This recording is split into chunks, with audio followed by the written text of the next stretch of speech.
सतगुर की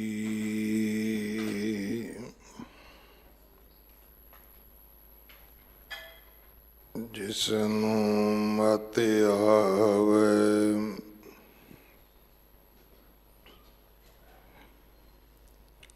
सो सतगुर माहे समाना।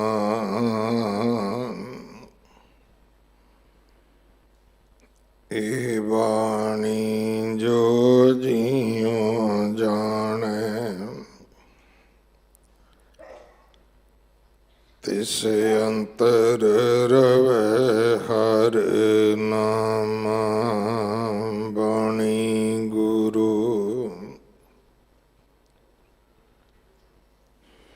गुरु है बाणी विच बाणी अमृत सारे।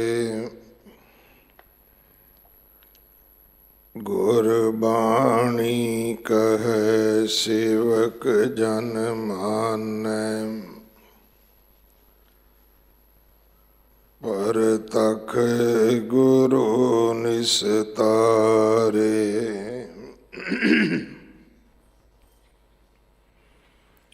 बाणी बिरलो विचार सी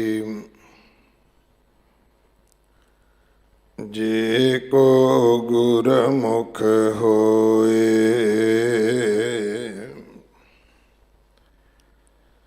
एह बाणी महापुरख की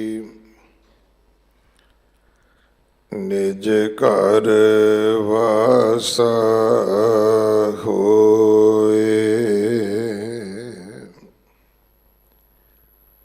राग गौड़ी पूरबी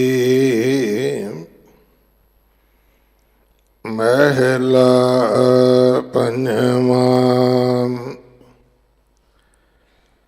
एक ओंकार सतगुर प्रसाद। कवन गुण प्राण बत मिलो मेरी माई। रहाओ रूपहीन बुद्ध बलहीनी। मोहे परदेसन दूर ते आई। नाहे न दरब ना जोबन माती।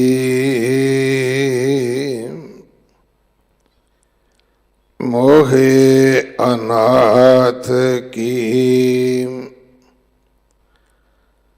करो समाई।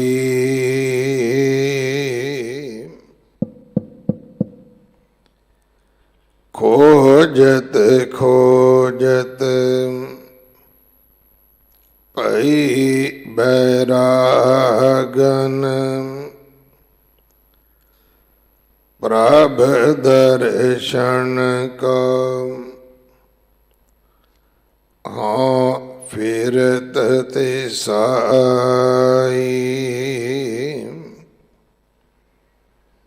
दीन दयाल कृपाल प्रभ नानक साध संग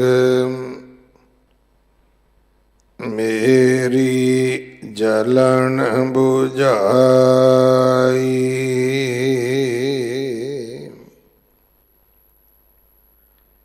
दीन दयाल ਕਿਰਪਾਲ ਪ੍ਰਭ ਨਾਨਕ ਸਾਧ ਸੰਗ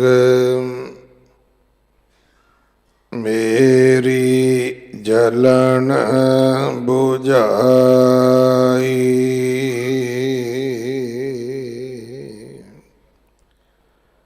ਵਾਹਿਗੁਰੂ ਜੀ ਕਾ ਖਾਲਸਾ, ਵਾਹਿਗੁਰੂ ਜੀ ਕੀ ਫਤਿਹ। ਇਹ ਪਾਵਨ ਸ਼ਬਦ ਗੌੜੀ ਪੂਰਬੀ ਰਾਗ ਅੰਦਰ ਪੰਜਵੇਂ ਪਾਤਸ਼ਾਹ ਗੁਰੂ ਅਰਜਨ ਦੇਵ ਮਹਾਰਾਜ ਜੀ ਦੇ ਪਵਿੱਤਰ ਮੁਖ ਤੋਂ ਉਚਾਰਨ ਹੋਇਆ। 204 ਅੰਗ ਤੇ ਦਰਜ ਹੈ। ਇਸ ਸ਼ਬਦ ਦੀ ਵਿਚਾਰ ਡਾਕਟਰ ਹਰਬੰਸ ਸਿੰਘ ਜੀ ਅਲਵਰ ਵਾਲੇ ਆਪ ਜੀ ਨੂੰ ਸਰਵਣ ਕਰਵਾਉਣਗੇ। ਇੱਕ ਦਿਨ ਦਾ ਉਹਨਾਂ ਦਾ ਸਮਾਂ ਹੈ ਸਾਡੇ ਪਾਸ। ਪ੍ਰਬੰਧਕ ਸੇਵਾਦਾਰਾਂ ਵੱਲੋਂ ਧੰਨਵਾਦ। ਅੰਮ੍ਰਿਤ ਦਾ ਬਾਟਾ ਹਰ ਐਤਵਾਰ 11 ਵਜੇ ਤਿਆਰ ਹੁੰਦਾ ਹੈ ਕਿ ਇਸ਼ਨਾਨ ਕਰਕੇ ਪਹੁੰਚੋ, ਗੁਰੂ ਵਾਲੇ ਬਣੋ। ਗੁਰੂ ਘਰ ਦੀ ਸੇਵਾ ਦੇ ਵਿੱਚ ਗੁਰੂ ਕੇ ਲੰਗਰਾਂ ਵਾਸਤੇ ਰਸਦ, ਕੜਾ ਪ੍ਰਸ਼ਾਦ ਦੀ ਦੇਗ ਵਾਸਤੇ ਦੇਸੀ ਘਿਓ, ਬਾਲਾ ਸਾਹਿਬ ਹਸਪੀਟਲ ਵਾਸਤੇ ਕੋਈ ਵੀ ਸੇਵਾ ਆਪ ਜੀ ਭੇਜ ਸਕਦੇ ਹੋ।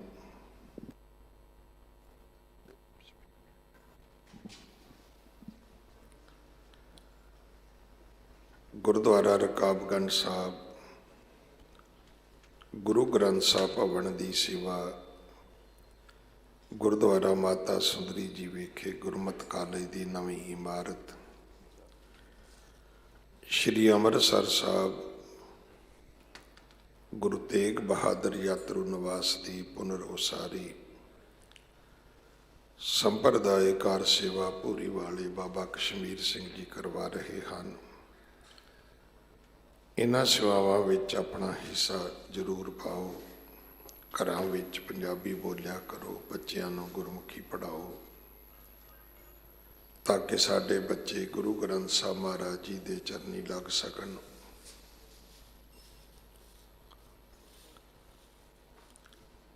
ਇਸ ਮਹੀਨੇ ਦੀ ਸੰਗਰਾਂਦ 16 ਤਰੀਕ ਨੂੰ ਹੈ। ਗੁਰੂ ਨੌਵੇਂ ਪਾਤਸ਼ਾਹ ਗੁਰੂ ਤੇਗ ਬਹਾਦਰ ਸਾਹਿਬ ਮਹਾਰਾਜ ਜੀ ਦਾ ਸ਼ਹੀਦੀ ਗੁਰਪੁਰਬ 17 ਤਰੀਕ ਨੂੰ ਹੈ। 17 ਤਰੀਕ ਨੂੰ ਹੀ ਨਗਰ ਕੀਰਤਨ ਸਜੇਗਾ। ਸੀਸਗੰਜ ਸਾਹਿਬ ਤੋਂ ਆਰੰਭ ਹੋ ਕੇ ਬੰਗਲਾ ਸਾਹਿਬ ਹੁੰਦਿਆਂ ਰਕਾਬਗੰਜ ਸਾਹਿਬ ਪਹੁੰਚੇਗਾ।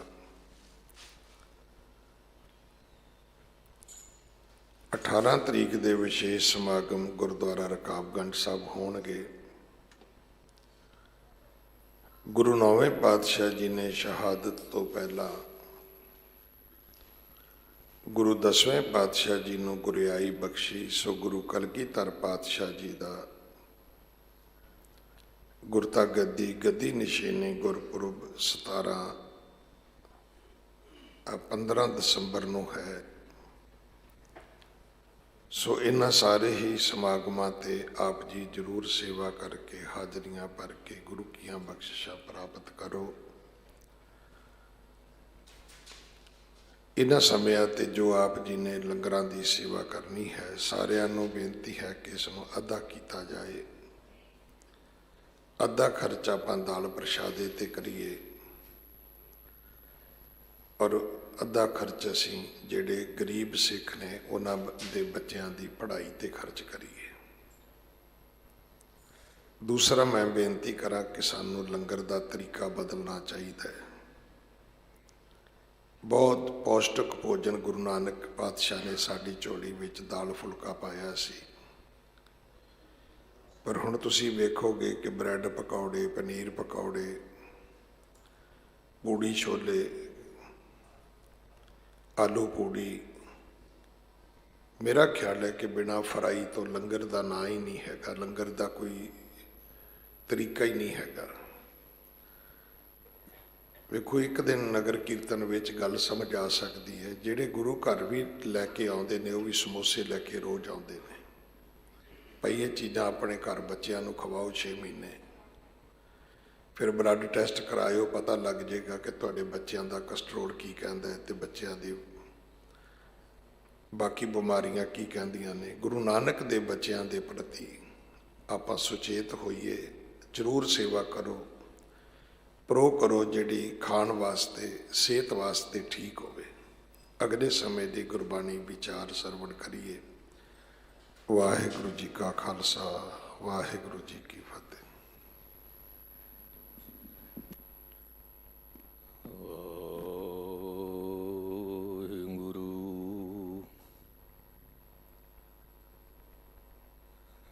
ਡੰਡਾਉਤ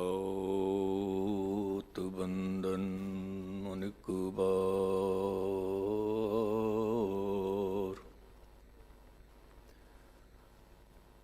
ਸਰਬ ਕਲਾ ਸਮਰਥ, ਡੋਲਨ ਤੇ ਰਾਖੋ ਪ੍ਰਭੂ। ਨਾਨਕ ਦੇ ਕਰੁ ਹੱਥ,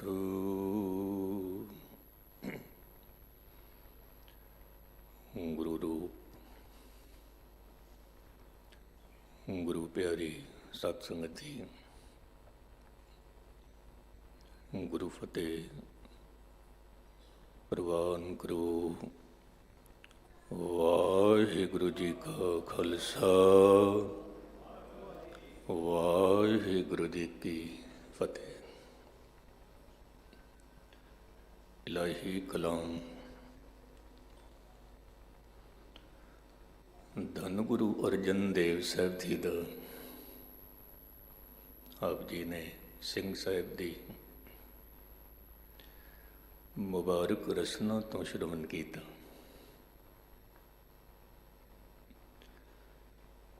ਮੈਂ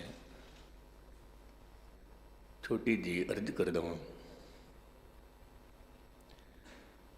ਕਿ ਕਈ ਵਾਰ ਕੁਝ ਵਿਚਾਰ ਐਸੇ ਚੱਲਦੇ ਹਨ ਜਿਹੜੇ ਬਹੁਤ ਡੂੰਘੇ ਹੁੰਦੇ ਨੇ, ਬਹੁਤ ਡੂੰਘੇ, ਤੇ ਕੁਝ ਕੁ ਸੰਗਤ ਕਹਿ ਦਿੰਦੀ ਹੈ ਗਿਆਨੀ ਜੀ ਸਮਝ ਵਿੱਚ ਨਹੀਂ ਆਈ ਕਥਾ। ਕਿਉਂਕਿ ਕਈ ਵਾਰ ਅਸੀਂ ਇਹ ਵੀ ਕਹਿੰਦੇ ਸੁਣਿਆ ਕਿ ਮਸਕੀਨ ਜੀ ਦੀ ਕਥਾ ਸਮਝ ਨਹੀਂ ਆਉਂਦੀ, ਲੇਕਿਨ ਜਦੋਂ ਜਿਵੇਂ ਜਿਵੇਂ ਸਾਡੀ ਅਵਸਥਾ ਬਣਦੀ ਗਈ, ਗੱਲ ਪਕੜ ਵਿੱਚ ਆਉਂਦੀ ਗਈ। ਮੈਂ ਅਰਜ਼ ਕਰ ਰਿਹਾ ਸੀ, ਸਿੰਘ ਸਾਹਿਬ ਨੇ ਜੋ ਕੁਝ ਵਿਚਾਰ ਆਪਣੇ ਰੱਖੇ, ਬਹੁਤ ਸੌਖੀ ਭਾਸ਼ਾ ਵਿੱਚ, ਸਰਲ ਭਾਸ਼ਾ ਵਿੱਚ, ਜਿਸ ਨੂੰ ਸਮਝਣ ਵਾਸਤੇ ਕੋਈ ਬਰੀਕ ਬੁੱਧੀ ਨਹੀਂ ਚਾਹੀਦੀ। ਸਰਲ ਬੋਲ, ਸੌਖੇ ਬੋਲ, ਲੰਗਰ ਕਿਸ ਤਰ੍ਹਾਂ ਦਾ ਹੋਵੇ, ਲੋੜਵੰਦਾਂ ਦੀ ਬਾਂਹ ਫੜਨੀ। ਮੈਨੂੰ ਇੱਕ ਛੋਟੀ ਜਿਹੀ ਗੱਲ ਯਾਦ ਆ ਗਈ, ਫਿਰ ਮੂਲ ਸ਼ਬਦ ਤੇ ਆਉਣਾ। ਧੰਨ ਬਾਬਾ ਨੰਦ ਸਿੰਘ ਮਹਾਰਾਜ ਨੂੰ ਕਿਸੇ ਨੇ ਸਵਾਲ ਕੀਤਾ, ਇਹ ਜੋ ਲਖਨਊ ਹੈ, ਇਹਦਾ ਨਾਮ ਲਖਨਊ ਕਿਉਂ ਪਿਆ ਹੈ? ਮਹਾਂਪੁਰਸ਼ਾਂ ਦੀ ਆਪਣੀ ਮੌਜ ਸੀ, ਆਪਣੀ ਧੁਨ ਸੀ। ਆਪ ਜੀ ਕਹਿਣ ਲੱਗੇ ਕਿ ਕੋਈ ਵਕਤ ਸੀ ਇੱਥੇ ਲੱਖਾਂ ਦੀ ਗਿਣਤੀ ਦੇ ਵਿੱਚ ਨਾਈ ਰਹਿੰਦੇ ਸੀ, ਨਾਈ ਰਹਿੰਦੇ ਸੀ। ਪਰ ਉਹਨਾਂ ਦੇ ਜੀਵਨ ਦੀ ਇੱਕ ਬਹੁਤ ਵੱਡੀ ਗੱਲ ਇਹ ਸੀ ਕਿ ਕੋਈ ਵੀ ਨਵਾਂ ਨਾਈ ਉਸ ਸ਼ਹਿਰ ਵਿੱਚ ਆ ਕੇ ਵਸਦਾ ਸੀ ਤਾਂ ਹਰ ਇੱਕ ਨਾਈ ਉਸ ਨੂੰ 1-1 ਰੁਪਈਆ ਦਿੰਦਾ ਸੀ। ਹੁਣ ਜੇ ਕਿਧਰੇ 100-1 ਲੱਖ ਘਰ ਹੋਣ ਤੇ 1-1 ਰੁਪਇਆ ਕੋਈ ਦਵੇ ਤੇ ਕਿਤਨੇ ਹੋ ਗਏ? 1 ਲੱਖ ਉਸ ਜ਼ਮਾਨੇ ਦੇ। 1-1 ਰੁਪਈਆ ਦੇਣਾ ਤੇ 1-1 ਇੱਟ ਦੇਣੀ। ਹੁਣ 1 ਲੱਖ ਇੱਟਾਂ ਵੀ ਹੋ ਗਈਆਂ, ਤੇਰਾ ਮਕਾਨ ਵੀ ਬਣ ਜਾਵੇ, ਤੇਰਾ ਕਾਰੋਬਾਰ ਵੀ ਚੱਲ ਪਵੇ। ਇਹ ਹਰ ਇੱਕ ਗੁਰਸਿੱਖ ਦਾ ਫਰਜ਼ ਹੈ ਲੋੜਵੰਦ ਦੀ ਬਾਂਹ ਫੜਨੀ, ਹਰ ਇੱਕ ਗੁਰਸਿੱਖ ਦਾ। ਇਹ ਸਭ ਤੋਂ ਵੱਡੀ ਬੰਦਗੀ ਹੈ, ਸਭ ਤੋਂ ਵੱਡੀ। ਕਿਸੇ ਮੁਲਕ ਦੇ ਵਿੱਚ ਇੱਕ ਫਿਲਮ ਬਣੀ 2007 ਵਿੱਚ। ਫਿਲਮ ਦਾ ਨਾਮ ਸੀ ਖੁਦਾ ਕੇ ਲੀਏ। ਥੋੜੀ ਜਿਹੀ ਮੈਂ ਦੇਖੀ, ਇੱਕ ਮੌਲਵੀ ਤੋਂ ਕੋਈ ਮਦਦ ਲੈਣ ਵਾਸਤੇ ਆਉਂਦਾ ਹੈ ਤੇ ਮੌਲਵੀ ਕੀ ਕਹਿੰਦਾ ਹੈ ਕਿ ਹੁਣ ਤਾਂ ਮੇਰੀ ਨਮਾਜ਼ ਦਾ ਵਕਤ ਹੋ ਗਿਆ ਹੈ, ਮੇਰੇ ਕੋਲ ਵਕਤ ਨਹੀਂ ਹੈ, ਮੈਂ ਤੇਰੇ ਨਾਲ ਗੱਲ ਕਰਾਂ, ਤੇਰੀ ਮਦਦ ਕਰਾਂ, ਮੇਰੇ ਕੋਲ ਵਕਤ ਨਹੀਂ ਹੈ। ਮਨੁੱਖ ਬੜਾ ਹੈਰਾਨ ਹੋ ਗਿਆ, ਕਹਿਣ ਲੱਗੇ ਮੌਲਵੀ ਸਾਹਿਬ ਜੇ ਕਿਧਰੇ ਗੁੱਸਾ ਨਾ ਕਰੋ ਤਾਂ ਮੈਂ ਇੱਕ ਗੱਲ ਆਖਾਂ। ਕਹਿਣ ਲੱਗੇ ਹਾਂਜੀ। ਕਹਿਣ ਲੱਗੇ ਤੁਸੀਂ ਕਸਰਤ ਹੀ ਤਾਂ ਕਰਨੀ ਹੈ, ਬਾਅਦ ਵਿੱਚ ਕਰ ਲੈਣਾ, ਪਰ ਥੋੜੀ ਜੀ ਮੇਰੀ ਮਦਦ ਕਰ ਦੇਵੋ। ਕਸਰਤ ਹੀ ਤਾਂ ਕਰਨੀ ਹੈ, ਤੁਸੀਂ ਬਾਅਦ ਵਿੱਚ ਕਰ ਲੈਣਾ। ਮੌਲਵੀ ਬੜਾ ਹੈਰਾਨ ਹੋਇਆ, ਹੈਰਾਨ ਹੋ ਕੇ ਕਹਿੰਦਾ ਹੈ ਤੂੰ ਨਮਾਜ਼ ਨੂੰ ਕਸਰਤ ਕਹਿੰਦਾ ਪਿਆ ਹੈ? ਜਾਂ ਤਾਂ ਫਿਰ ਤੂੰ ਮੰਜ਼ਿਲੇ ਮਕਸੂਦ ਤੇ ਪਹੁੰਚਿਆ ਹੋਇਆ ਹੈ, ਜਾਂ ਫਿਰ ਤੈਨੂੰ ਨਮਾਜ਼ ਦੀ ਖਬਰ ਹੀ ਨਹੀਂ ਹੈ।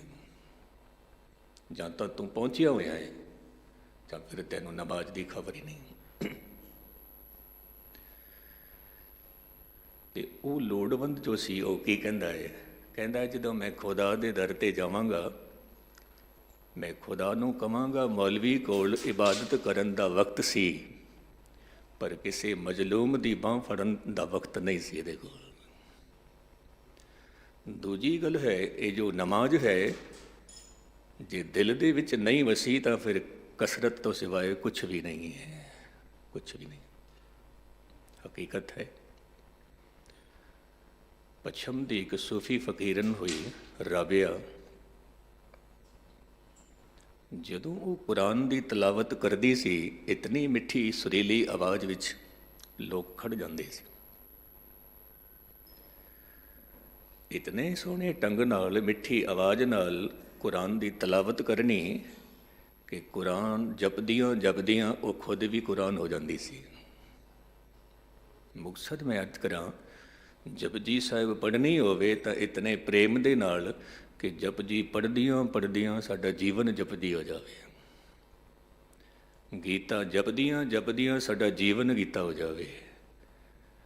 ਸੁਖਮਨੀ ਸਾਹਿਬ ਦਾ ਜਾਪ ਕਰਦਿਆਂ ਕਰਦਿਆਂ ਸਾਡਾ ਜੀਵਨ ਸੁਖਮਨੀ ਹੋ ਜਾਵੇ।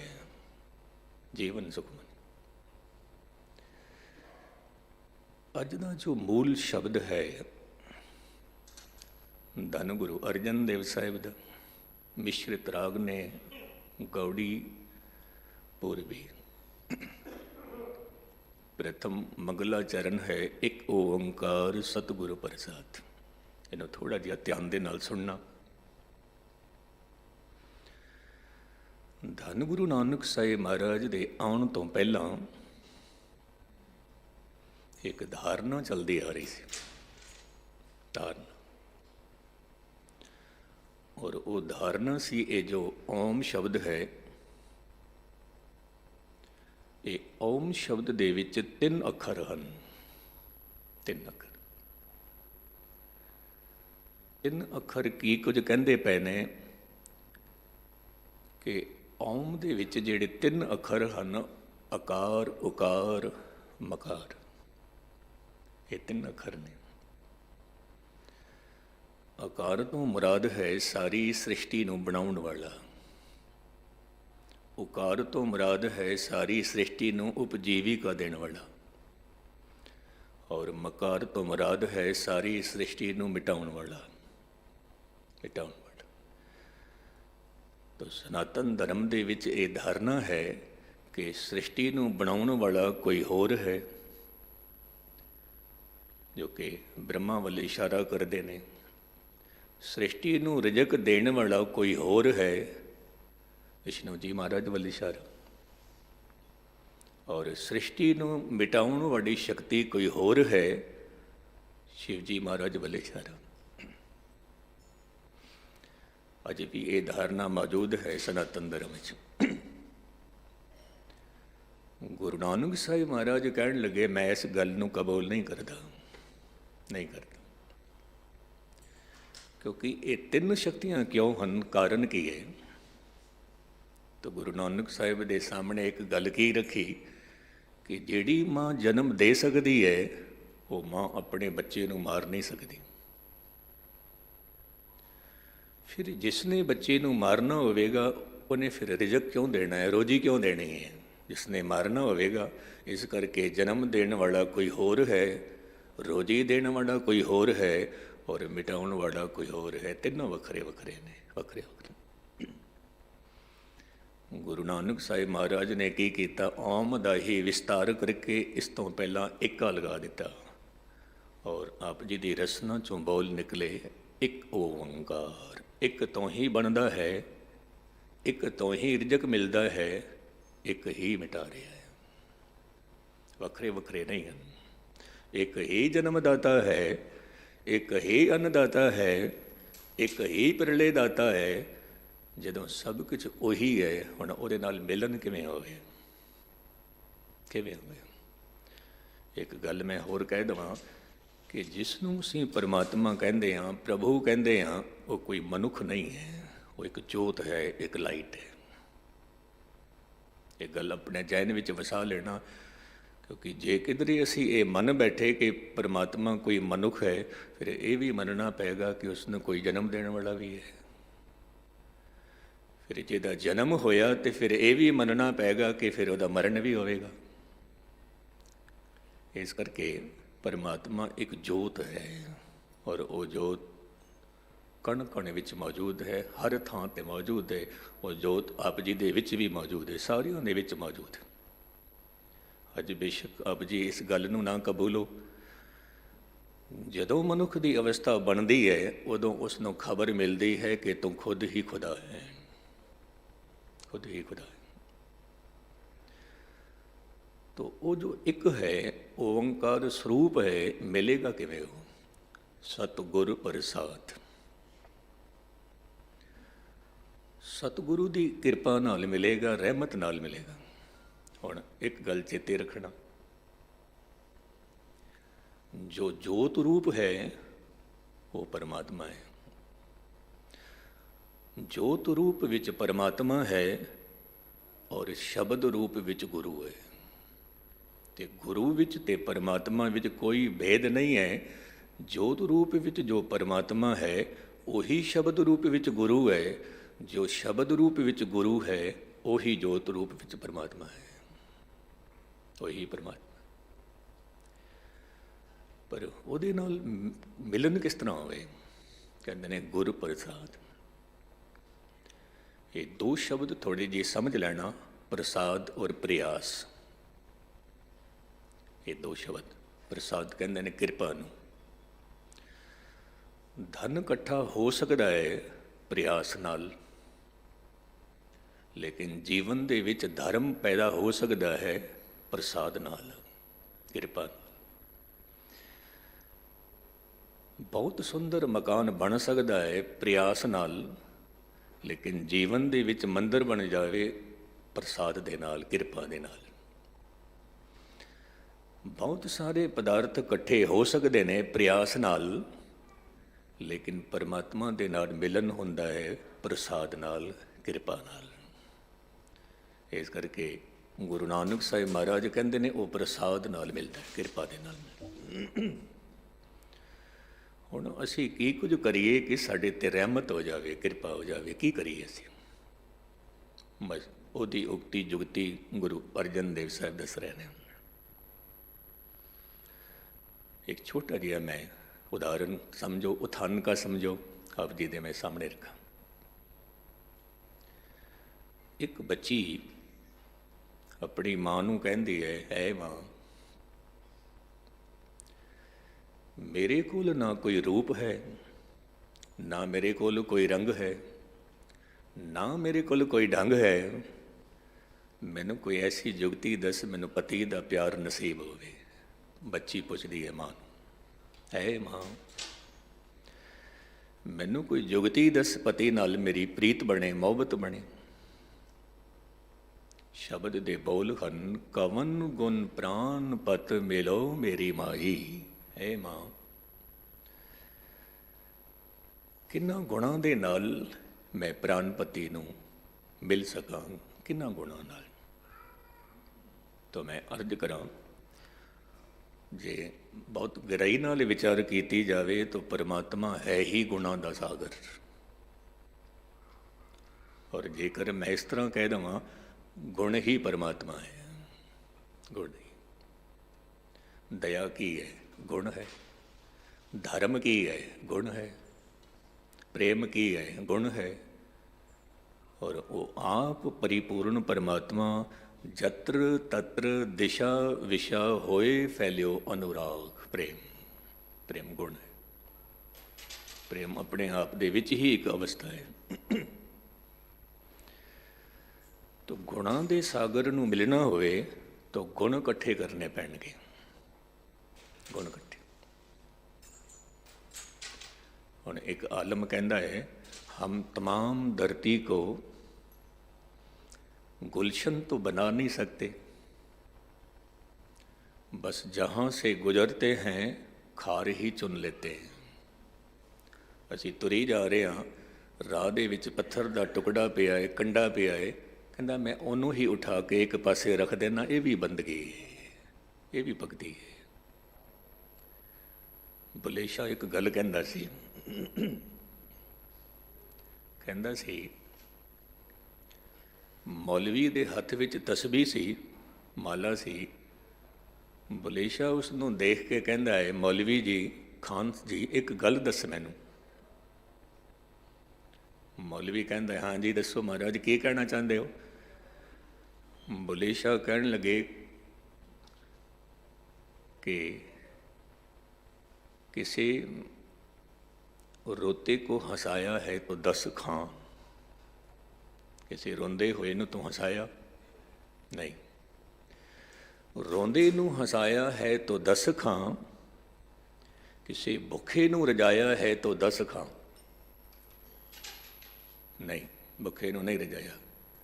और गुस्ताखी माफ़, ये भी गल मैनूं कहण देना, गुरपुरबां ते ਵੱਖ-ਵੱਖ ਕਿਸਮ ਦਾ ਲੰਗਰ ਬਣਾ ਕੇ ਅਸੀਂ ਆਪ ਹੀ ਖਾ ਜਾਂਦੇ ਹਾਂ, ਖੁਦ ਹੀ ਖਾ ਜਾਂਦੇ ਹਾਂ। ਔਰ ਇੱਕ ਗੱਲ ਮੈਨੂੰ ਕਹਿਣ ਦੇਣਾ, ਗੁਸਤਾਖੀ ਮਾਫ਼, ਕਿਉਂਕਿ ਮੈਂ ਆਪ ਮਹਿਸੂਸ ਕੀਤਾ, ਨੋਟ ਕੀਤਾ, ਲੰਗਰ ਵੰਡਣ ਤੋਂ ਪਹਿਲਾਂ ਹੀ ਜਿਹੜੇ ਸੇਵਾ ਕਰਨ ਵਾਲੇ ਹੁੰਦੇ ਨੇ, ਪਹਿਲਾਂ ਹੀ ਬਾਲਟੀਆਂ ਭਰ ਲੈਂਦੇ ਨੇ, ਖੀਰ ਦੀ ਬਾਲਟੀ, ਸਬਜ਼ੀ ਦੀ ਬਾਲਟੀ, ਪਤਾ ਨਹੀਂ ਬਾਅਦ ਵਿੱਚ ਬਚੇ ਕਿ ਨਾ ਬਚੇ, ਪਹਿਲਾਂ ਹੀ ਭਰ ਲੈਂਦੇ ਨੇ ਆਪਣੇ ਵਾਸਤੇ। ਮਾफ़ੀ ਮੰਗਦਾ। ਕਹਿੰਦੇ ਨੇ ਨਹੀਂ, ਇਹ ਲੰਗਰ ਤਾਂ ਉਹਨਾਂ ਵਾਸਤੇ ਨੇ ਜਿਹੜੇ ਲੋੜਵੰਦ ਨੇ, ਲੋੜਵੰਦ ਨੇ। ਕਿਸੇ ਭੁੱਖੇ ਨੂੰ ਰਜਾਇਆ ਹੈ ਤੋ 10 ਖਾਂ, ਕਿਸੇ ਰੋਂਦੇ ਨੂੰ ਹਸਾਇਆ ਹੈ ਤੋ 10 ਖਾਂ, ਕਿਸੇ ਦੇ ਰਾਹ 'ਚ ਰੋੜੇ ਨੂੰ ਹਟਾਇਆ ਹੈ ਤੋ 10 ਖਾਂ, ਕਿਸੇ ਜ਼ਖਮੀ ਦਾ ਫਟ ਨਹੀਂ ਸੀਤਾ, ਐਵੇਂ ਫੇਰੀਆਂ ਤਸਬੀਆਂ ਕੱਖ ਨਹੀਂ ਕੀਤਾ, ਉੱਥੇ ਅਮਲਾਂ 'ਤੇ ਹੋਣਗੇ ਨਿਬੇੜੇ, ਕਿਸੇ ਨੇ ਤੇਰੀ ਜਾਤ ਪੁੱਛਣੀ ਹੈ। ਅਮਲ, ਕਰਮ, ਕਰਮ ਪ੍ਰਧਾਨ। ਤੋ ਧੰਨ ਗੁਰੂ ਅਰਜਨ ਦੇਵ ਸਾਹਿਬ ਮਹਾਰਾਜ ਕਹਿੰਦੇ ਨੇ, ਤੂੰ ਗੁਣ ਇਕੱਠੇ ਕਰ, ਕਵਨ ਗੁਣ ਪ੍ਰਾਨ ਪਤ ਮਿਲੋ ਮੇਰੀ ਮਾਈ। ਇੱਕ ਤੜਫਨ ਪੈਦਾ ਹੋਈ, ਇੱਕ ਪਿਆਸ ਪੈਦਾ ਹੋਈ। ਅਕਸਰ ਆਪ ਜੀ ਦੇਖਦੇ ਹੋ ਕਿ ਬੱਚੇ ਦਾ ਜਨਮ ਹੋਇਆ, ਉਹ ਪਿਆਸ ਜਮਾਂਦਰੂ ਲੈ ਕੇ ਆਇਆ। ਬੱਚੇ ਦਾ ਜਨਮ ਹੋਇਆ, ਭੁੱਖ ਜਮਾਂਦਰੂ ਲੈ ਕੇ ਆਇਆ। ਪਾਣੀ ਦੀ ਪਿਆਸ, ਰੋਟੀ ਦੀ ਭੁੱਖ ਬੱਚੇ ਦੇ ਕੋਲ ਜਮਾਂਦਰੂ ਹੈ, ਪਰ ਗੁਸਤਾਖੀ ਮਾਫ਼, ਪਰਮਾਤਮਾ ਦੀ ਬੰਦਗੀ, ਪਰਮਾਤਮਾ ਦੀ ਭੁੱਖ, ਪਰਮਾਤਮਾ ਦੀ ਪਿਆਸ ਜਮਾਂਦਰੂ ਨਹੀਂ ਹੈ। ਨਹੀਂ, ਕਥਾ ਸੁਣ ਸੁਣ ਕੇ ਪਿਆਸ ਲਗਾਉਣੀ ਪੈਂਦੀ ਹੈ, ਭੁੱਖ ਲਗਾਉਣੀ ਪੈਂਦੀ ਹੈ। ਕੀਰਤਨ ਸੁਣ ਸੁਣ ਕੇ, ਪਾਠ ਕਰ ਕਰਕੇ ਪਿਆਸ ਲਗਾਉਣੀ ਪੈਂਦੀ ਹੈ, ਭੁੱਖ ਲਗਾਉਣੀ ਪੈਂਦੀ ਹੈ। ਇਸ ਕਰਕੇ ਗੁਰੂ ਨਾਨਕ ਸਾਹਿਬ ਦੇ ਘਰ ਦੀ ਇਹ ਮਰਿਆਦਾ ਹੈ, ਤੂੰ ਸੰਗਤ ਵਿੱਚ ਆ, ਤਾਂ ਕਰਕੇ ਤੈਨੂੰ ਭੁੱਖ ਲੱਗੇ ਰੱਬ ਦੀ, ਤੈਨੂੰ ਪਿਆਸ ਲੱਗੇ ਰੱਬ ਦੀ। ਦੂਜੀ ਗੱਲ ਹੈ, ਸੰਗਤ ਵਿੱਚ ਬੈਠਣਾ, ਜਿਤਨੀ ਦੇਰ ਵੀ ਬੈਠਣਾ, ਜਿੱਥੇ ਤੂੰ ਤਨ ਕਰਕੇ ਬੈਠਾ ਹੈ ਉੱਥੇ ਮਨ ਕਰਕੇ ਵੀ ਬੈਠਣਾ। ਮਨ ਕਰਕੇ ਇੱਕ ਛੋਟਾ ਜਿਹਾ ਖਿਆਲ ਮੈਂ ਆਪ ਜੀ ਦੇ ਸਾਹਮਣੇ ਰੱਖਾਂ। ਯਹੂਦੀ ਧਰਮ ਦੀ ਇੱਕ ਗੱਲ ਹੈ। ਯਹੂਦੀ ਧਰਮ ਦਾ ਇੱਕ ਸੰਤ ਕਹਿੰਦਾ ਹੈ ਕਿ ਪਰਮਾਤਮਾ ਬਹੁਤ ਤਾਕਤਵਰ ਹੈ, ਮਨੁੱਖ ਕਮਜ਼ੋਰ ਹੈ। ਜਦੋਂ ਵੀ ਮਿਲਨ ਹੁੰਦਾ ਹੈ ਪਰਮਾਤਮਾ ਖੁਦ ਚੱਲ ਕੇ ਆਉਂਦਾ ਹੈ ਮਨੁੱਖ ਦੇ ਕੋਲ। ਮਨੁੱਖ ਨਹੀਂ ਜਾ ਸਕਦਾ ਪਰਮਾਤਮਾ ਕੋਲ, ਕਿਉਂਕਿ ਮਨੁੱਖ ਕਮਜ਼ੋਰ ਹੈ। ਖੁਦ ਖੁਦਾ ਆਉਂਦਾ ਹੈ। ਧਿਆਨ ਦੇ ਨਾਲ ਸੁਣਨਾ। ਜਦੋਂ ਇਤਨੀ ਗੱਲ ਆਖੀ ਕਿ ਖੁਦ ਖੁਦਾ ਆਉਂਦਾ ਹੈ ਤਾਂ ਯਹੂਦੀਆਂ ਨੇ ਇੱਕ ਆਵਾਜ਼ ਉਠਾਈ। ਕਹਿਣ ਲੱਗੇ ਜਦੋਂ ਉਹ ਖੁਦਾ ਖੁਦ ਹੀ ਆਉਂਦਾ ਹੈ ਤੇ ਫਿਰ ਅਸੀਂ ਕਿਤਨੇ ਸਾਲਾਂ ਤੋਂ ਲੱਗੇ ਹੋਏ ਹਾਂ ਭਗਤੀ ਦੇ ਵਿੱਚ, ਗੱਲ ਕਿਉਂ ਨਹੀਂ ਬਣਦੀ ਫਿਰ ਸਾਡੀ? ਜੇ ਖੁਦਾ ਖੁਦ ਹੀ ਆਉਂਦਾ ਹੈ ਤਾਂ ਗੱਲ ਕਿਉਂ ਨਹੀਂ ਬਣਦੀ? ਉਸ ਯਹੂਦੀ ਸੰਤ ਨੇ ਬਹੁਤ ਪਿਆਰੀ ਗੱਲ ਆਖੀ, ਬਹੁਤ ਪਿਆਰੀ ਗੱਲ ਆਖੀ। ਕਹਿਣ ਲੱਗੇ ਉਹ ਜਦੋਂ ਮਿਲਣ ਵਾਸਤੇ ਆਉਂਦਾ ਹੈ ਆਪ ਜੀ ਦੇ ਨਾਲ, ਤੁਸੀਂ ਉੱਥੇ ਹੁੰਦੇ ਹੀ ਨਹੀਂ, ਤੁਸੀਂ ਉੱਥੇ ਹੁੰਦੇ ਹੀ ਨਹੀਂ। ਹਕੀਕਤ ਹੈ, ਤਨ ਕਰਕੇ ਬੇਸ਼ੱਕ ਬੈਠੇ ਹੁੰਦੇ ਹਾਂ, ਮਨ ਕਰਕੇ ਅਸੀਂ ਹੁੰਦੇ ਹੀ ਨਹੀਂ ਉੱਥੇ, ਹੁੰਦੇ ਹੀ ਨਹੀਂ। ਮਨ ਕਰਕੇ ਕੋਈ ਰਸੋਈ ਵਿੱਚ ਬੈਠਾ ਹੈ, ਮਨ ਕਰਕੇ ਕੋਈ ਘਰ ਵਿੱਚ ਬੈਠਾ ਹੈ, ਮਨ ਕਰਕੇ ਕੋਈ ਦੁਕਾਨ ਵਿੱਚ ਬੈਠਾ ਹੈ, ਮਨ ਕਰਕੇ ਕੋਈ ਬਾਜ਼ਾਰ ਵਿੱਚ ਬੈਠਾ ਹੈ, ਤਨ ਕਰਕੇ ਗੁਰਦੁਆਰੇ ਬੈਠੇ। ਤੋ ਧੰਨ ਗੁਰੂ ਅਰਜਨ ਦੇਵ ਸਾਹਿਬ ਮਹਾਰਾਜ ਕਹਿੰਦੇ ਨੇ, ਰੂਪਹੀਨ ਬੁੱਧ ਬਲਹੀਨੀ ਮੋਹਿ ਪਰਦੇਸਨ ਦੂਰ ਤੇ ਆਈ। ਹੈ ਪ੍ਰਭੂ, ਨਾ ਮੇਰੇ ਕੋਲ ਕੋਈ ਭਗਤੀ ਕਰਕੇ ਕੋਈ ਰੂਪ ਹੈ, ਨਾ ਮੇਰੇ ਕੋਲ ਚੰਗੀ ਬੁੱਧੀ ਹੈ, ਔਰ ਨਾ ਹੀ ਮੇਰੇ ਕੋਲ ਕੋਈ ਤਾਕਤ ਹੈ ਨਾਮ ਦੀ। ਇੱਥੇ ਮੈਂ ਇੱਕ ਛੋਟੀ ਜਿਹੀ ਅਰਜ਼ ਕਰਾਂ। ਸਾਡੀ ਜਿਹੜੀ ਬੁੱਧੀ ਹੈ, ਆਚਾਰੀਏ ਰਜਨੀਸ਼ ਨੇ ਇੱਕ ਗੱਲ ਆਖੀ ਸੀ, ਇੱਕ ਓਂਕਾਰ ਸਤਨਾਮ ਦੀ, ਜਦੋਂ ਆਪ ਜੀ ਨੇ ਕਥਾ ਕੀਤੀ ਜਪ ਬਾਣੀ ਦੀ, ਬਹੁਤ ਡੂੰਘੀ ਫਿਲਾਸਫੀ ਉਹਦੀ। ਉਹ ਕਹਿੰਦਾ ਕਿ ਜੋ ਮਨੁੱਖ ਦੀ ਬੁੱਧੀ ਹੈ ਉਹ ਇਸ ਤਰ੍ਹਾਂ ਦੀ ਹੈ, ਉਸਤਾਕੀ ਮਾਫ ਗੱਲ ਮੈਨੂੰ ਕਹਿਣ ਦੇਣਾ। ਕਹਿੰਦੇ ਨੇ ਮਨੁੱਖ ਦੀ ਜਿਹੜੀ ਬੁੱਧੀ ਹੈ ਉਹ ਇਸ ਤਰ੍ਹਾਂ ਦੀ ਹੈ ਜਿਵੇਂ ਪਾਗਲ ਦੇ ਕੋਲ ਥੈਲਾ ਹੁੰਦਾ ਹੈ। ਪਾਗਲ ਦੇ ਕੋਲ ਉਸੇ ਥੈਲੇ ਦੇ ਵਿੱਚ ਮਿਠਾਈ ਵੀ ਪਾ ਦਿੰਦਾ ਹੈ, ਉਸੇ ਥੈਲੇ ਦੇ ਵਿੱਚ ਕੋਈ ਗੰਦਾ ਕਾਗਜ਼ ਵੀ ਰੱਖ ਦਿੰਦਾ ਹੈ, ਉਸੇ ਥੈਲੇ ਵਿੱਚ ਕੋਈ ਚੰਗੀ ਤਸਵੀਰ ਵੀ ਰੱਖ ਦਿੰਦਾ ਹੈ, ਉਸੇ ਥੈਲੇ ਦੇ ਵਿੱਚ ਮਾੜੀ ਚੀਜ਼ ਵੀ ਰੱਖ ਦਿੰਦਾ ਹੈ, ਉਸੇ ਥੈਲੇ ਦੇ ਵਿੱਚ। ਤੇ ਮਨੁੱਖ ਦੀ ਜਿਹੜੀ ਬੁੱਧੀ ਹੈ ਉਸੇ ਦੇ ਵਿੱਚ ਚੰਗੇ ਵਿਚਾਰ, ਉਸੇ ਦੇ ਵਿੱਚ ਮਾੜੇ ਵਿਚਾਰ, ਉਸੇ ਦੇ ਵਿੱਚ ਗਫਲਤ ਦੇ ਵਿਚਾਰ। ਕਹਿੰਦੇ ਨੇ ਮਨੁੱਖ ਦੀ ਬੁੱਧੀ ਤਾਂ ਉਹ ਥੈਲਾ ਜਿਹਾ ਬਣ ਗਿਆ ਹੈ, ਥੈਲਾ ਜਿਹਾ। ਹੁਣ ਮਿਲਣ ਕਿਵੇਂ ਹੋਵੇ ਉਸ ਦਾਤੇ ਨਾਲ? ਮੋਹੇ ਪਰਦੇਸਨ ਦੂਰ ਤੇ ਆਏ। ਇਹ ਜੋ ਸਾਡੀ ਰੂਹ ਹੈ ਇਸ ਨੂੰ ਆਖਿਆ ਪਰਦੇਸਨ, ਮੁਸਾਫਿਰ। ਪਹਿਲੀ ਗੱਲ ਕਿ ਕਦ ਕਿਸੇ ਨੇ ਮੰਨਿਆ ਹੈ ਕਿ ਮੈਂ ਮੁਸਾਫਿਰ ਹਾਂ? ਕਦ ਕਿਸੇ ਨੇ ਮੰਨਿਆ? ਗੁਰਬਾਣੀ ਪੁਕਾਰ ਪੁਕਾਰ ਕੇ ਕਹਿੰਦੀ ਹੈ ਅਸੀਂ ਮੁਸਾਫਿਰ ਹਾਂ, ਮੁਸਾਫਿਰ। ਲੇਕਿਨ ਮਨੁੱਖ ਦੀ ਜਿਹੜੀ ਸੋਚ ਹੈ ਉਹ ਇਸ ਤਰ੍ਹਾਂ ਦੀ ਹੈ ਕਿ ਪਤਾ ਨਹੀਂ ਕਿਤਨੇ ਸਾਲਾਂ ਤੱਕ ਮੈਂ ਇੱਥੇ ਰਹਿਣਾ ਹੈ, ਪਤਾ ਨਹੀਂ ਮੈਂ ਕਿਤਨੇ ਵਰਸਾਂ ਤੱਕ ਰਹਿਣਾ ਹੈ। ਜਦੋਂ ਕਿ ਬਾਣੀ ਕਹਿੰਦੀ ਹੈ ਮੁਸਾਫਿਰ ਹੈ। ਅੱਜ ਤੈਨੂੰ ਨਵਾਂ ਸੂਰਜ ਦਿਸਿਆ, ਪਰਮਾਤਮਾ ਦਾ ਸ਼ੁਕਰਾਨਾ ਕਰ, ਅੱਜ ਇੱਕ ਦਿਨ ਤੈਨੂੰ ਹੋਰ ਮਿਲ ਗਿਆ ਬੰਦਗੀ ਵਾਸਤੇ। ਅੱਜ ਦੀ ਰਾਤ ਤੈਨੂੰ ਨਸੀਬ ਹੋਈ, ਤੂੰ ਸ਼ੁਕਰਾਨਾ ਕਰ, ਐ ਪ੍ਰਭੂ ਮੈਂ ਥੋੜ੍ਹੀ ਦੇਰ ਤੇਰੀ ਇਬਾਦਤ ਕਰ ਸਕਾਂ, ਤੇਰੀ ਭਗਤੀ ਕਰ ਸਕਾਂ, ਤੂੰ ਸ਼ੁਕਰਾਨਾ ਕਰ। ਜੇ ਉਹ ਇੱਕ ਦਿਨ ਵੀ ਨਾ ਦਿੰਦਾ ਉਹਦੀ ਮਰਜ਼ੀ ਹੈ, ਮਰਜ਼ੀ। ਤੋ ਪਹਿਲੀ ਗੱਲ ਤਾਂ ਇਹ ਚੇਤੇ ਰੱਖਣਾ ਕਿ ਅਸੀਂ ਸਾਰੇ ਮੁਸਾਫਿਰ ਹਾਂ, ਮੁਸਾਫਿਰ। ਇੱਕ ਆਲਮ ਕਹਿੰਦਾ ਹੈ जीवन का सफ़र भी कितना अजीब है, जीवन का सफ़र भी कितना अजीब है कि सफ़र में तो सब है पर मुसाफिर कोई नहीं लगता। असीं जम के बैठ गए हैं पक्के पक्के। ਜਿਨ੍ਹਾਂ ਨੂੰ ਇਹ ਗੱਲ ਚੇਤੇ ਹੈ ਕਿ ਅਸੀਂ ਮੁਸਾਫਿਰ ਹਾਂ ਔਰ ਕਿਸੇ ਵੇਲੇ ਵੀ ਅਸੀਂ ਵਾਪਸ ਜਾ ਸਕਦੇ ਹਾਂ। ਤੋ ਇਹ ਜੋ ਸਾਡੀ ਰੂਹ ਹੈ, ਇਹ ਪਰਦੇਸਨ ਭਾਵ ਉਸ ਮੁਲਕ ਤੋਂ ਆਈ ਹੈ ਜਿਸ ਮੁਲਕ ਦੇ ਬਾਰੇ ਅਸੀਂ ਬਿਲਕੁਲ ਅਣਜਾਣ। ਇੰਗਲੈਂਡ ਆਪ ਜੀ ਨੇ ਦੇਖਿਆ, ਆਪ ਜੀ ਨਹੀਂ ਕਹਿ ਸਕਦੇ ਉਹ ਪਰਦੇਸ਼ ਹੈ, ਆਪ ਜੀ ਜਾਣਦੇ ਹੋ ਹਰ ਗਲੀ ਨੂੰ, ਅਮਰੀਕਾ ਹਰ ਗਲੀ ਨੂੰ ਜਾਣਦੇ ਹੋ। ਤੋ ਉਸ ਮੁਲਕ ਨੂੰ ਕਹਿੰਦੇ ਨੇ ਪਰਦੇਸ, ਜਿਹਦੇ ਬਾਰੇ ਮੈਨੂੰ ਕੁਝ ਵੀ ਪਤਾ ਨਹੀਂ। ਆਤਮਾ ਕਿੱਥੋਂ ਆਈ ਹੈ ਕੋਈ ਪਤਾ ਨਹੀਂ ਹੈ, ਆਤਮਾ ਕਿੱਥੇ ਜਾਂਦੀ ਹੈ ਕੋਈ ਪਤਾ ਨਹੀਂ ਹੈ, ਕੋਈ ਪਤਾ ਨਹੀਂ। ਇੱਥੇ ਮੈਨੂੰ ਇੱਕ ਛੋਟੀ ਜਿਹੀ ਗੱਲ ਚੇਤੇ ਆ ਗਈ। ਜਿਬਰਾਨ ਹੋਇਆ ਇੱਕ ਬਹੁਤ ਪਿਆਰੀ ਗਾਥਾ ਜਿਬਰਾਨ ਦੀ, ਆਪ ਜੀ ਦੇ ਮੈਂ ਸਾਹਮਣੇ ਰੱਖਾਂ। ਜਿਬਰਾਨ ਇੱਕ ਝੌਪੜੀ ਵਿੱਚ ਬੈਠਾ ਹੋਇਆ ਹੈ ਜਿਹਦੇ 2 ਦਰਵਾਜ਼ੇ ਨੇ, ਇੱਕ ਦਰਵਾਜ਼ਾ ਪੂਰਬ ਵੱਲ, ਦੂਜਾ ਦਰਵਾਜ਼ਾ ਪੱਛਮ ਵੱਲ। ਸੰਗਤ ਵੀ ਬੈਠੀ ਹੋਈ ਹੈ, ਦੀਵਾ ਜਗ ਰਿਹਾ ਹੈ। ਸੰਗਤ ਕਹਿੰਦੀ ਹੈ ਜਿਬਰਾਨ ਨੂੰ, ਕੋਈ ਰੱਬ ਦੀ ਗੱਲ ਸੁਣਾਓ।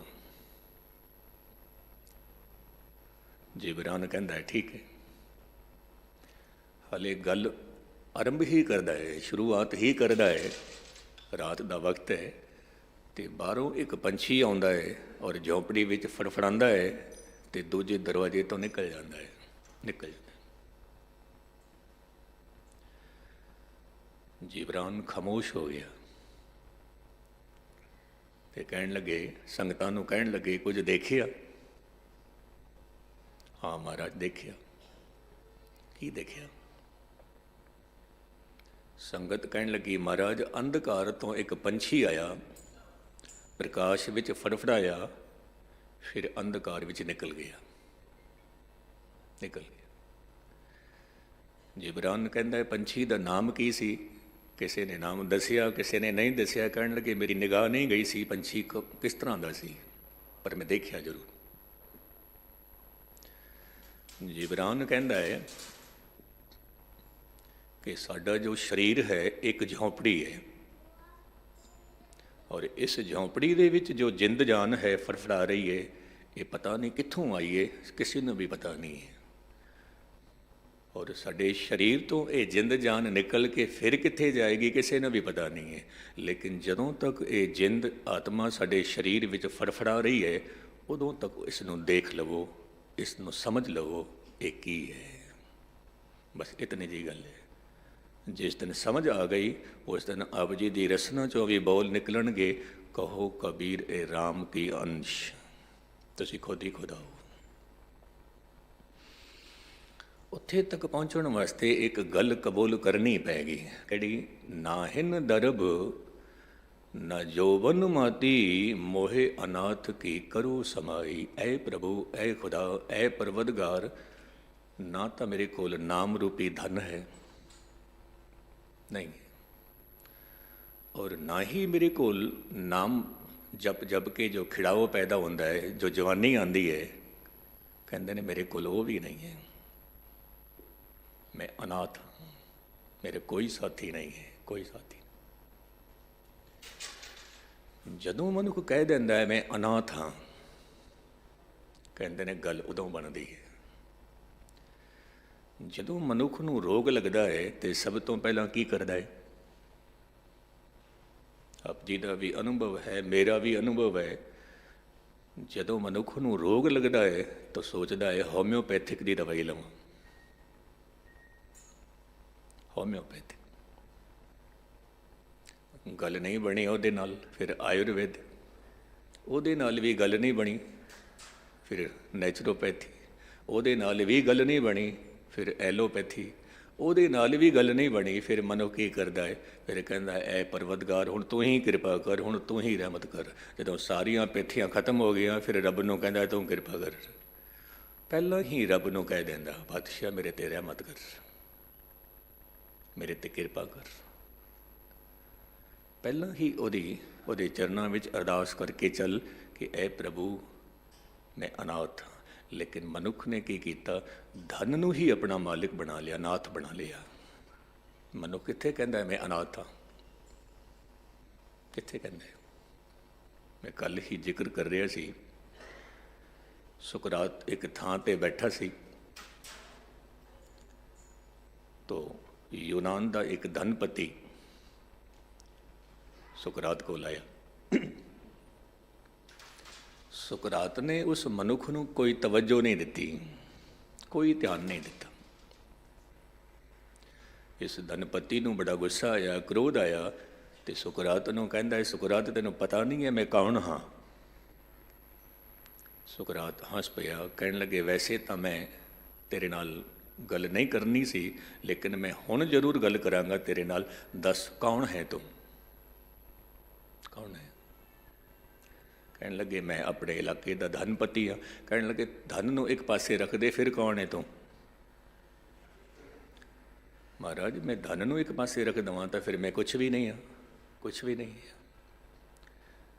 तो सुकरात कहता है जदों तेनों खुद नूं खबर नहीं है तू कौन है, तू दूजियां नूं क्यों कहता है कि आप जी नूं पता नहीं मैं कौन हाँ? और कदी कदाई ये गुनाह असी भी कर बैठते हैं, दूजे नूं कह देने तेनों पता नहीं मैं कौन हाँ, जदों कि खुद नूं भी खबर नहीं सानूं असी कौन हाँ। धन करके धनी है, जे धन ना होवे फिर कौन है?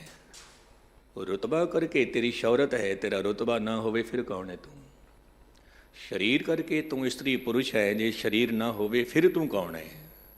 इसनों कहते ने अपने निज स्वरूप नूं समझ लेना कि मैं कौन, जो मेरे जन्म तो पहला भी मैं सी, मरण तो बाद भी मैं होवांगा, उत्थे तक पहुँचना है।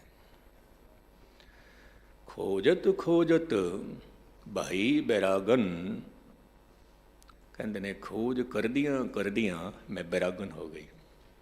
खोज करदियाँ करदियाँ प्रभ दर्शन को हों फिरत तिसाई, मैंने प्यास लगी है।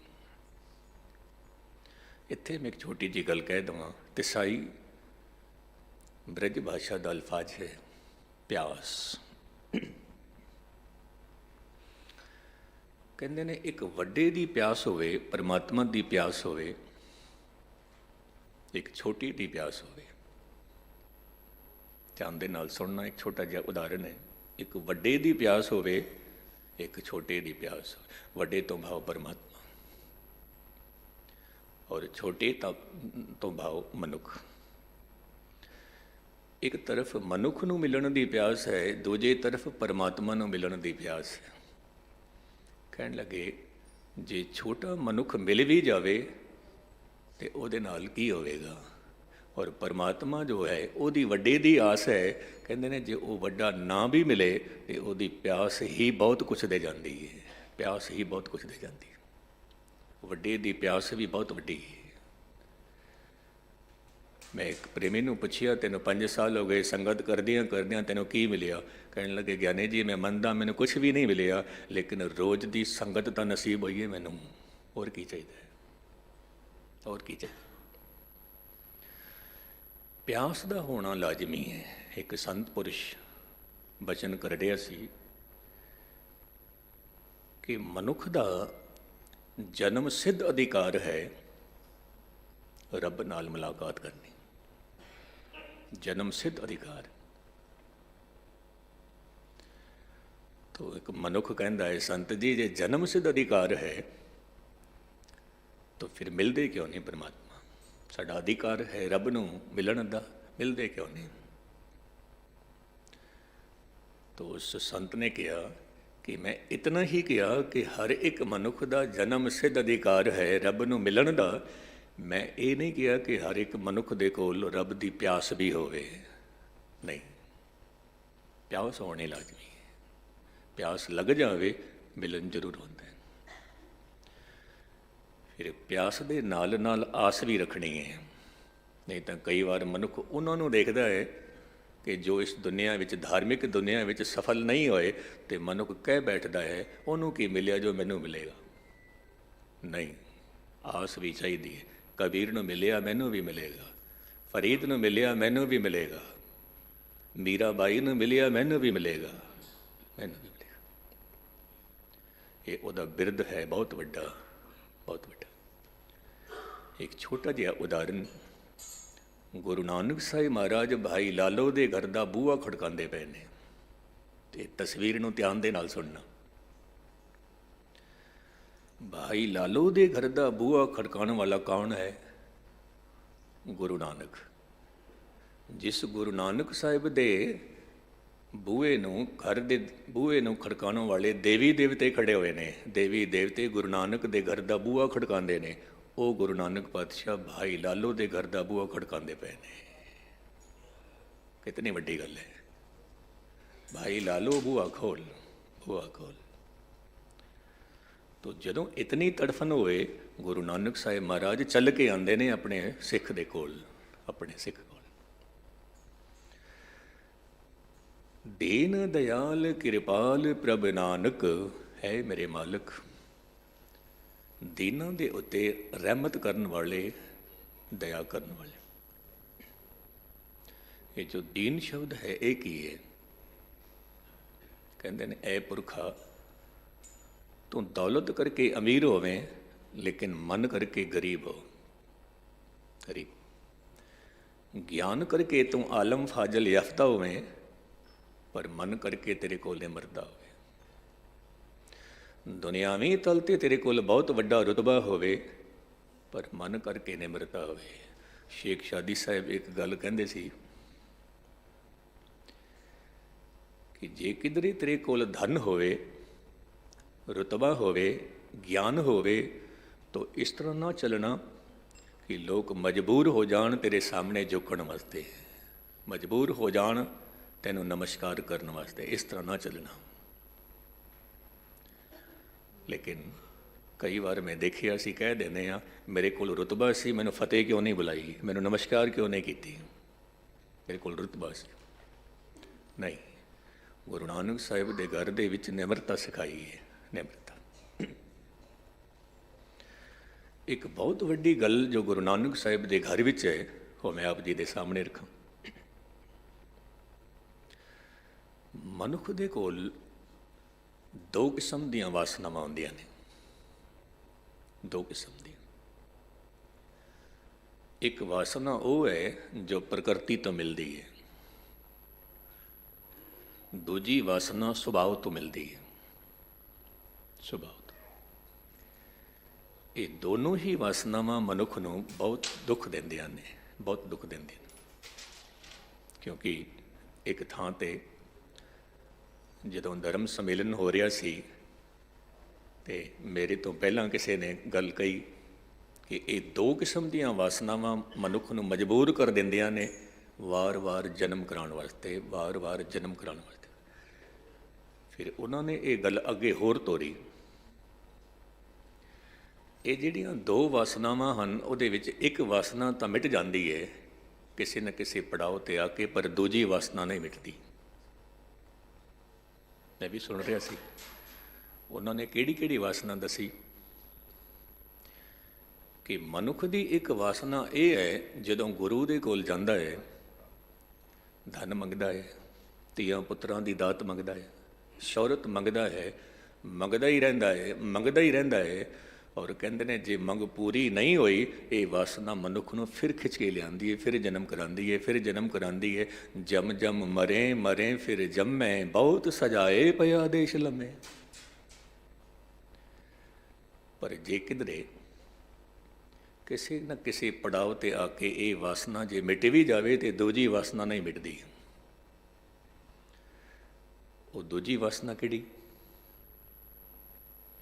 ਕਹਿਣ ਲੱਗੇ ਹਰ ਇੱਕ ਮਨੁੱਖ ਦੀ ਫਿਤਰਤ ਹੈ, ਆਪਣੇ ਕੋਲ ਬੇਸ਼ੱਕ ਦੋ ਮਕਾਨ ਹਨ, ਅਗਲੇ ਦੀ ਝੌਂਪੜੀ ਵੀ ਨਾ ਹੋਵੇ। ਮੇਰੀ ਥਾਲੀ ਵਿੱਚ 4 ਰੋਟੀਆਂ ਹਨ, ਅਗਲੇ ਦੀ ਥਾਲੀ ਵਿੱਚ ਇੱਕ ਵੀ ਨਹੀਂ ਹੋਣੀ ਚਾਹੀਦੀ, ਇੱਕ ਵੀ ਨਹੀਂ ਹੋਣੀ ਚਾਹੀਦੀ।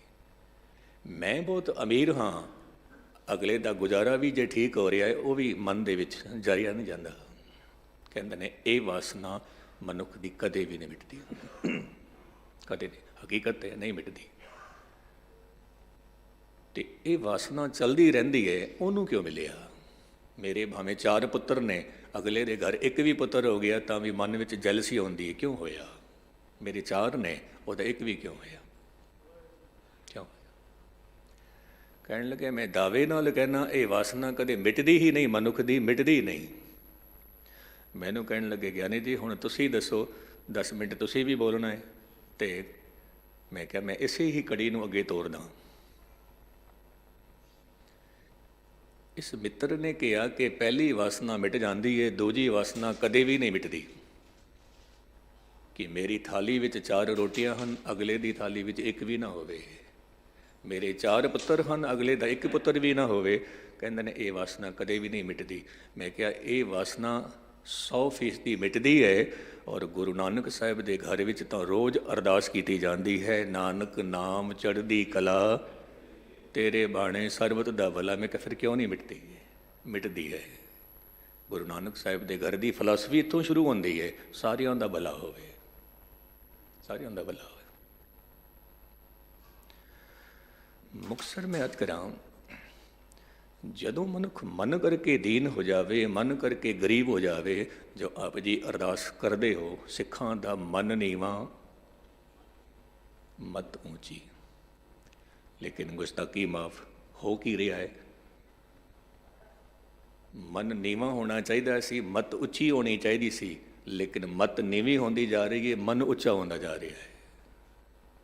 ਮੈਂ ਫਿਰ ਗੱਲ ਦੁਹਰਾ ਦੇਵਾਂ, ਸਾਡੀ ਮਤ ਨੀਵੀਂ ਹੁੰਦੀ ਜਾ ਰਹੀ ਹੈ, ਮਨ ਹੰਕਾਰੀ ਹੁੰਦਾ ਜਾ ਰਿਹਾ ਹੈ, ਹੰਕਾਰੀ ਹੁੰਦਾ ਜਾ ਰਿਹਾ।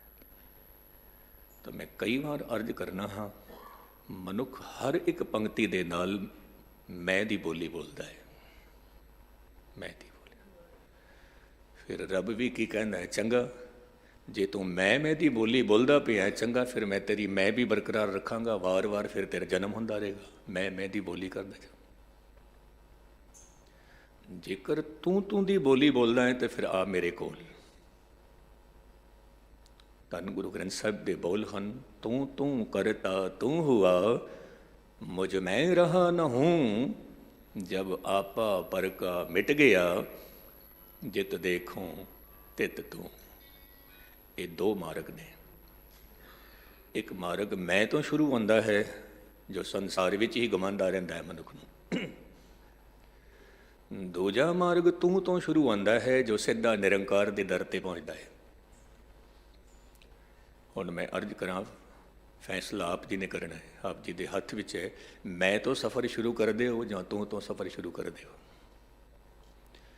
ਜੇ ਮੈਂ ਤੋਂ ਸਫ਼ਰ ਸ਼ੁਰੂ ਕੀਤਾ, ਘੁੰਮਦੇ ਹੀ ਰਵਾਂਗੇ ਸੰਸਾਰ ਵਿੱਚ, ਘੁੰਮਦੇ ਹੀ ਰਵਾਂਗੇ। ਔਰ ਜੇ ਤੂੰ ਤੋਂ ਸਫ਼ਰ ਸ਼ੁਰੂ ਕੀਤਾ ਹੈ, ਹਰ ਇੱਕ ਗੱਲ 'ਤੇ ਮੋਹਰ ਗੁਰੂ ਨਾਨਕ ਦੀ ਲੱਗਣੀ ਚਾਹੀਦੀ ਹੈ। ਪਾਤਸ਼ਾਹ ਤੇਰੇ ਸਦਕੇ ਹੋਇਆ ਹੈ, ਤੇਰੀ ਕਿਰਪਾ ਕਰਕੇ ਹੋਇਆ ਹੈ। ਗੁਰੂ ਨਾਨਕ ਦੀ ਮੋਹਰ ਲਗਾਉਂਦੇ ਜਾਓ, ਸਿੱਧੇ ਨਿਰੰਕਾਰ ਦੇ ਦਰ 'ਤੇ ਕਬੂਲ ਹੋ ਜਾਓਗੇ। ਦੀਨ ਦਿਆਲ ਕਿਰਪਾਲ ਪ੍ਰਭ ਨਾਨਕ, ਸਾਧ ਸੰਗ ਮੇਰੀ ਜਲਨ ਬੁਝਾਈ। ਸੰਗਤ ਵਿੱਚ ਜਲਨ ਬੁਝਦੀ ਹੈ, ਪਰ ਕਿਵੇਂ? ਛੋਟਾ ਜਿਹਾ ਖਿਆਲ ਆਪ ਜੀ ਦੇ ਸਾਹਮਣੇ ਰੱਖ। ਸਾਲਸ ਰਾਏ ਜੋਰੀ ਹੈ, ਆਪਣੇ ਨੌਕਰ ਨੂੰ ਲੈ ਕੇ ਗੁਰੂ ਨਾਨਕ ਸਾਹਿਬ ਦੇ ਕੋਲ ਆਏ ਨੇ। ਸਾਲਸ ਰਾਏ ਕਹਿੰਦਾ ਹੈ ਗੁਰੂ ਨਾਨਕ ਨੂੰ, ਮਹਾਰਾਜ ਕੋਈ ਰੱਬ ਦੀ ਗੱਲ ਸੁਣਾਓ, ਰੱਬ ਦੀ ਗੱਲ। ਧੰਨ ਗੁਰੂ ਨਾਨਕ ਸਾਹਿਬ ਮਹਾਰਾਜ ਕਹਿਣ ਲੱਗੇ, ਸਾਲਸ ਰਾਏ ਰੱਬ ਦੀ ਗੱਲ ਸੁਣਨਾ ਚਾਹੁੰਦਾ ਹੈ? ਹਾਂ ਮਹਾਰਾਜ। ਚੰਗਾ ਫਿਰ ਸੁਣ ਲਿਆ। ਸਰੋਵਰ ਦੇ ਵਿੱਚ ਕਮਲ ਦਾ ਫੁੱਲ ਖਿੜਿਆ ਹੋਇਆ ਹੈ। ਧਿਆਨ ਦੇ ਨਾਲ ਸੁਣਨਾ, ਫਿਰ ਮੈਂ ਸਮਾਪਤੀ ਵੱਲ ਆ ਰਿਹਾ। ਸਰੋਵਰ ਦੇ ਵਿੱਚ ਕਮਲ ਦਾ ਫੁੱਲ ਖਿੜਦਾ ਹੈ ਤੇ ਉਸ ਫੁੱਲ ਦੀ ਖੁਸ਼ਬੂ ਲੈਣ ਵਾਸਤੇ ਭੌਰੇ ਬਾਹਰੋਂ ਆਉਂਦੇ ਨੇ, ਖੁਸ਼ਬੂ ਲੈ ਕੇ ਚਲੇ ਜਾਂਦੇ ਨੇ। ਸਰੋਵਰ ਦੇ ਵਿੱਚ ਹੀ ਮੈਂਡਕ ਵਸਦੇ ਨੇ, ਡੱਡੂ ਵਸਦੇ ਨੇ, ਉਹ ਕੀਚੜ ਖਾ ਕੇ ਗੁਜ਼ਾਰਾ ਕਰਦੇ ਨੇ। ਉਹਨਾਂ ਨੂੰ ਫੁੱਲ ਦੀ ਸਮਝ ਨਹੀਂ ਆਉਂਦੀ, ਫੁੱਲ ਦੀ ਸਮਝ ਨਹੀਂ। ਰਹਿੰਦੇ ਉੱਥੇ ਹੀ ਨੇ ਜਿੱਥੇ ਫੁੱਲ ਖਿੜਿਆ ਹੋਇਆ ਹੈ, ਪਰ ਕੀਚੜ ਖਾ ਕੇ ਗੁਜ਼ਾਰਾ ਕਰਦੇ ਨੇ। ਔਰ ਜਿਹੜੇ ਭੌਰੇ ਨੇ ਬਾਹਰੋਂ ਆਉਂਦੇ ਨੇ, ਖੁਸ਼ਬੂ ਲੈ ਕੇ ਚਲੇ ਜਾਂਦੇ ਨੇ। ਹਾਂ ਮਹਾਰਾਜ, ਬਿਲਕੁਲ ਠੀਕ ਹੈ। ਧੰਨ ਗੁਰੂ ਨਾਨਕ ਸਾਹਿਬ ਮਹਾਰਾਜ ਕਹਿਣ ਲੱਗੇ, ਫਿਰ ਗਊਆਂ ਤੇ ਮੱਝਾਂ ਵੱਖ-ਵੱਖ ਜੜੀਆਂ ਬੂਟੀਆਂ ਖਾ ਕੇ ਆਪਣੇ ਸਰੀਰ ਦੇ ਵਿੱਚ ਦੁੱਧ ਪੈਦਾ ਕਰਦੀਆਂ ਨੇ, ਪਰ ਉਹਨਾਂ ਪਸ਼ੂਆਂ ਦੇ ਥਣਾਂ ਨੂੰ ਚਿੱਚੜ ਲੱਗੇ ਹੁੰਦੇ ਨੇ, ਪਿੱਸੂ ਲੱਗੇ ਹੁੰਦੇ ਨੇ, ਲਹੂ ਪੀ ਕੇ ਗੁਜ਼ਾਰਾ ਕਰਦੇ ਨੇ। ਉਹਨਾਂ ਨੂੰ ਦੁੱਧ ਦੀ ਸਮਝ ਨਹੀਂ ਹੁੰਦੀ ਕਿ ਇੱਥੇ ਅੰਮ੍ਰਿਤ ਵੀ ਹੈ, ਸਮਝ ਨਹੀਂ ਉਹਨਾਂ ਨੂੰ। ਮਹਾਰਾਜ ਇਹ ਵੀ ਗੱਲ ਠੀਕ ਹੈ। ਅਗਲੀ ਗੱਲ ਗੁਰੂ ਨਾਨਕ ਸਾਹਿਬ ਮਹਾਰਾਜ ਕੀ ਕਹਿੰਦੇ ਨੇ, ਧਿਆਨ ਦੇ ਨਾਲ ਸੁਣਨਾ। ਸਤ ਸੰਗਤ ਦੇ ਵਿੱਚ ਨਿਰੰਕਾਰ ਦੀ ਗੱਲ ਹੁੰਦੀ ਹੈ, ਅੰਮ੍ਰਿਤ ਦੀ ਬਰਸਾਤ ਹੁੰਦੀ ਹੈ। ਜਿਵੇਂ ਆਪ ਜੀ ਬੈਠੇ ਹੋ, ਸਤ ਸੰਗਤ ਦੇ ਵਿੱਚ ਨਿਰੰਕਾਰ ਦੀ ਗੱਲ ਹੁੰਦੀ ਹੈ, ਅੰਮ੍ਰਿਤ ਦੀ ਬਰਸਾਤ ਹੁੰਦੀ ਹੈ। ਪਰ ਜਿਨ੍ਹਾਂ ਦੇ ਕੋਲ ਨਿਮਰਤਾ ਹੁੰਦੀ ਹੈ ਉਹ ਅੰਮ੍ਰਿਤ ਨੂੰ ਲੈ ਕੇ ਜਾਂਦੇ ਨੇ, ਜਿਨ੍ਹਾਂ ਕੋਲ ਹੰਕਾਰ ਹੁੰਦਾ ਹੈ ਉਹ ਖਾਲੀ ਦੇ ਖਾਲੀ ਚਲੇ ਜਾਂਦੇ ਨੇ, ਖਾਲੀ ਦੇ ਖਾਲੀ। ਇਤਨੀ ਗੱਲ ਕਹਿਣ ਦੀ ਦੇਰੀ ਸੀ, ਸਾਲਸ ਰਾਏ ਦਾ ਨੌਕਰ ਗੁਰੂ ਨਾਨਕ ਸਾਹਿਬ ਦੇ ਚਰਨਾਂ ਤੇ ਡਿੱਗ ਪਿਆ, ਕਹਿਣ ਲੱਗੇ ਮਹਾਰਾਜ ਬਖਸ਼ ਲਓ, ਬਖਸ਼ ਲਓ। ਗੁਰੂ ਨਾਨਕ ਸਾਹਿਬ ਕਹਿਣ ਲੱਗੇ ਪੁਰਖਾ ਨਿਹਾਲ ਨਿਹਾਲ ਨਿਹਾਲ। ਸਾਲਸ ਰਾਏ ਦੇਖ ਰਿਹਾ ਹੈ ਕਿ ਮੇਰਾ ਨੌਕਰ ਗੁਰੂ ਨਾਨਕ ਸਾਹਿਬ ਤੋਂ ਖੁਸ਼ੀਆਂ ਲੈ ਗਿਆ, ਮੈਂ ਬੈਠਾ ਹੋਇਆ। ਤਾਂ ਸਾਲਸ ਰਾਏ ਕਹਿੰਦਾ ਹੈ ਮਹਾਰਾਜ ਮੇਰੇ ਤੇ ਵੀ ਕਿਰਪਾ ਕਰ ਦਿਓ ਜਿਵੇਂ ਮੇਰੇ ਨੌਕਰ ਤੇ ਕਿਰਪਾ ਕੀਤੀ। ਗੁਰੂ ਨਾਨਕ ਸਾਹਿਬ ਕਹਿਣ ਲੱਗੇ ਸਾਲਸ ਰਾਏ ਜੀ ਅੱਜ ਤਾਂ ਨਿਰੰਕਾਰ ਦੀ ਰਹਿਮਤ ਤੇਰਾ ਨੌਕਰ ਲੈ ਗਿਆ ਹੈ ਪਹਿਲਾਂ, ਹੁਣ ਜੇਕਰ ਤੈਨੂੰ ਵੀ ਦਾਤ ਚਾਹੀਦੀ ਹੈ ਤਾਂ ਤੂੰ ਨੌਕਰ ਨੂੰ ਮੱਥਾ ਟੇਕ ਤੇ ਨੌਕਰ ਤੋਂ ਦਾਤ ਲੈ ਲੈ। ਧਿਆਨ ਦੇਣਾ ਕਿਤਨੀ ਵੱਡੀ ਗੱਲ ਹੈ। ਹੁਣ ਇੱਕ ਮਾਲਿਕ ਨੌਕਰ ਨੂੰ ਕਿਵੇਂ ਮੱਥਾ ਟੇਕੇਗਾ? ਮੈਂ ਕਈ ਵਾਰ ਅਰਜ਼ ਕਰਨਾ ਹਾਂ, ਆਪ ਜੀ ਦੇ ਕੋਲ ਧਨ ਬਹੁਤਾ ਹੋ ਸਕਦਾ ਹੈ, ਪਰ ਆਪ ਜੀ ਦੇ ਘਰ ਦਾ ਨੌਕਰ ਹੋ ਸਕਦਾ ਹੈ ਬੰਦਗੀ ਵਿੱਚ ਆਪ ਜੀ ਤੋਂ ਅੱਗੇ ਹੋਵੇ, ਅੱਗੇ ਹੋਵੇ। ਆਪ ਜੀ ਦੀ ਰਸੋਈ ਬਹੁਤ ਸੁੰਦਰ ਹੋ ਸਕਦੀ ਹੈ, ਪਰ ਆਪ ਜੀ ਦੇ ਘਰ ਕੰਮ ਕਰਨ ਵਾਲੀ ਮਾਈ ਉਹਦੇ ਕੋਲ ਭਗਤੀ ਆਪ ਜੀ ਤੋਂ ਜ਼ਿਆਦਾ ਹੋ ਸਕਦੀ ਹੈ, ਉਹਦਾ ਵੀ ਸਤਿਕਾਰ ਕਰਿਆ ਕਰੋ।